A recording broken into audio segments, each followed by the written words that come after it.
بغیر تحقیق کے الزام لگانا ٹھیک نہیں. جو بھی ایسے بیانات دے رہے ہیں ثبوت سامنے لائیں. سیاست کے ساتھ پاک فوج کا کوئی تعلق نہیں کہ فوج کو سیاست میں مت گھسیٹیں. السلام علیکم ناظرین، نیوز ریکارڈر کے پروگرام مجھے کچھ کہنا ہے کے ساتھ میں ہوں آپ کا ہوسٹ نثار اقبال، اور آج کے مجھے کچھ کہنا ہے کہ آغاز میں ایک شعر سے کروں گا. بہت خوبصورت شعر ہے کہ ڈوبتا ساحل دریا پہ سفینہ دیکھا، ظرف کے فرق سے ہر شخص کمینہ دیکھا. یہ شعر میں اس وجہ سے سنا رہا ہوں کہ چائنا ہمارے برادر ملک نے کرونا وائرس کی ویکسین کو پاکستان میں بھیجا، اور یہ ویکسین حکومت نے یہ فیصلہ کیا کہ اس ویکسین کو ہیلتھ سیکٹر میں کام کرنے والے فرنٹ لائن پہ جو ہمارے ہیلتھ کے ڈاکٹر ہیں، ہیلتھ پیرامیڈیکل سٹاف ہے، یہ ان کے لیے وہ استعمال ہوگی. مگر اس جو ویکسین تھی اسے ہائی جیک کر لیا گیا، یعنی سندھ میں فراہم کی جانے والی ویکسین کو ہائی جیک کر لیا گیا اور اشرافیہ نے کیا، جس میں سب سے بڑا نام جو سامنے آ سکا ہے وہ ہے محمد زبیر، جو سابق گورنر سندھ بھی رہے اور مسلم لیگ نون کے عظیم المرتبت رہنما ہیں، اور انہی کی فیملی نے سب سے پہلے غلط اعداد و شمار کی وجہ سے وہ کرونا ویکسین لگوائی. ان کی بیٹی اور داماد نے اور دیگر فیملی کے جو افراد تھے انہوں نے لگوائی، اور ان غلط اعداد و شمار کی وجہ سے D D H O Aneela Qureshi کو معطل کر دیا گیا. حالانکہ اس میں ان کا اس خاتون آفیسر کا قطعی طور پر کوئی قصور نہیں تھا. بہرحال انہیں اسی پاداش میں انہیں معطل کر دیا گیا. یہ شعر میں نے اسی تناظر میں آپ کو سنایا ہے کہ مگر یہیں پہ آپ کو پاک فوج کیا کردار بھی سنائیں گے کہ انہوں نے چائنا سے آنے والی وہ ویکسین جو پاک فوج کے جوانوں کو لگنی تھی، انہوں نے D G I S P R major general Babar Iftikhar صاحب نے کہا کہ ہم نے وہ اپنی ویکسین کو ہیلتھ سیکٹر کے فرنٹ لائن ورکرز کے لیے جو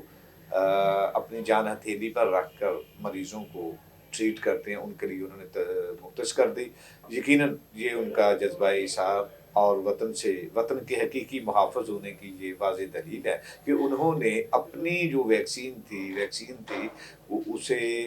ہیلتھ سیکٹر کے ان فرنٹ لائن ورکرز کے لیے مختص کر دیا. یقیناً یہ ان کی لائق تحسین بات ہے، اور پوری قوم اس پر ان کی شکر گزار ہے کہ کہاں وہ لوگ جو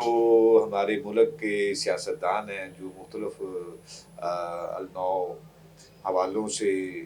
ڈیبیٹس کرتے ہیں کہ جی ہم عوام کی خدمت ہیں، وہ انہوں نے خدمت کرنے کی بجائے وہ اپنے گھر سے ہی بلا وجہ اور بلا ضرورت، حالانکہ وہ جو ویکسین تھی وہ ان لوگوں کے لیے تھی ہیلتھ کے ورکرز کے لیے، اور ان لوگوں کے لیے تھی جو وینٹیلیٹر پہ تھے یا انتہائی ایمرجنسی کی صورت میں ان کے لیے وہ مختص کی تھی. اور حکومت کا یہ یقیناً بہت ایسا اقدام تھا کہ انہوں نے بر وقت چائنا سے وہ چائنا کی ڈونیٹڈ ویکسین کو فراہم کیا اور عوام کے لیے کیا. اور دوسری خبر میں آپ کو یہ بتانا چاہ رہا ہوں کہ ہمارے قومی ہیرو علی صدپارہ، جن کا خاندان کو پیمائی کے حوالے سے انتہائی معروف ہے، اور اسی خاندان سے، اسی گھرانے سے 4 افراد جو کو پیمائی میں کہ مختلف جو مرحلے ہیں وہ سر کر چکے ہیں. ان کا بیٹا بھی ہے ساجد صدپارہ، ان کے ایک بھائی تھے صادق اور حسن صدپارہ. ان سب نے کو پیمائی میں اپنا ایک نام پیدا کیا اور ملک پاکستان کا نام روشن کیا. اس حوالے سے بھی پھر پاک فوج ہی کام آئی کہ پاک فوج نے تمام تر جدید ٹیکنالوجیز کے تحت اور ہیلی کاپٹر کے تحت 76,000 فٹ کی بلندی تک علی صدپارہ کو ڈھونڈنے کی کوشش کی گئی، مگر ابھی تک 4 دن سے ان کا کوئی پتہ نہیں چل سکا. اور اس حوالے سے بھی میجر جنرل افتخار بابر صاحب نے قوم سے بھی اپیل کی ہے، اور انہوں نے یہ کہا ہے کہ ہم مکمل کوشش کر رہے ہیں اور حتی الوسع اپنی جدید ترین ٹیکنالوجی کے ساتھ انہیں ڈسکور کرنے کی، انہیں ڈھونڈنے کی کوشش کر رہے ہیں، مگر ابھی تک کوئی واضح کامیابی نہیں ہو سکی۔ اس لیے قوم سے بھی انہوں نے دعا کی اپیل کی ہے کہ اللہ کریم علی ستپارہ اور ان کے دیگر جو ان کے ساتھ دیگر دو غیر ملکی کو پیما تھے اور ان کی بازیابی ہو سکے اور وہ خیر و عافیت کے ساتھ اپنے بچوں تک پہنچ سکیں۔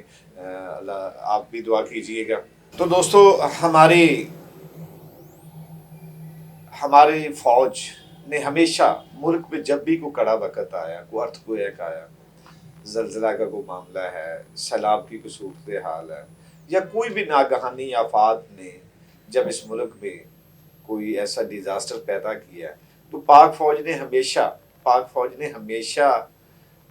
وطن عزیز کی سرحدوں کی حفاظت کے ساتھ ساتھ اندرون ملک بھی اپنی خدمات پیش کی ہیں اور ہمیشہ قوم کے لیے بہتر کرنے کی کوشش کی ہے۔ اور اسی حوالے سے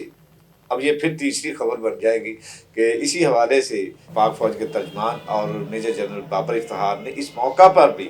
قوم سے بھی اپیل کی ہے اور اپنے سیاستدانوں سے بھی یہ اپیل کی ہے کہ خدا را